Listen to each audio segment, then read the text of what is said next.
कश्मीर जा चर्चा त सॼे दुनिया में हली रहा आहिनि। कश्मीर जा धाड़ेल, कश्मीर जा वॾेरा त अवाम लाइ अज़ाब बणियल ई आहिनि, पर हाणे कश्मीर जो फूड खातो बि आबादगारनि सां घटि कोन थो करे।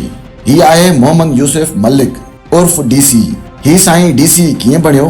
इहो त बॉलीवुड फिल्म इश्क जे अदाकार नवाब नादे धिन्ना धिन चंगेज़ीअ जे डायलॉग माशाअल्लाह, सुभान अल्लाह, क्या कारीगरी है।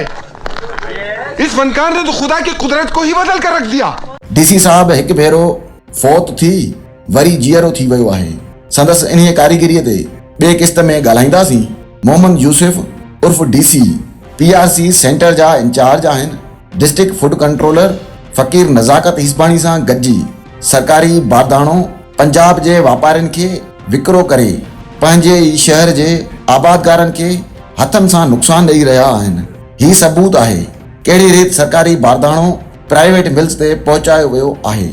मजदूर भरने अपने बारदाना आमदा पे बाहरों असल गोल करी खबर बारदाना से पुज गया। हाँ, सरकारी बारदाना सरकार तरफां आबादगारनि खे सब्सिडी ॾियण ऐं मुल्क में कणक जे खोट खे अॻुवाट कंट्रोल करण लाइ सरकारी अघ ते आबादगारनि खां कणक ख़रीद करण लाइ फूड खाते मार्फत कणक ख़रीद कयो वेंदो आहे, पर मुनाफ़ेखोर वापारी आबादगारनि खे कणक जो घटि अघु ॾेई इहो साॻियो ई कणक वरी मोहम्मद यूसुफ मलिक जहिड़े किरदारनि सां मिली भगत करे कणक में मिट्टी मिलाए महांगे सरकारी अघ ते विकिरो कंदा आहिनि।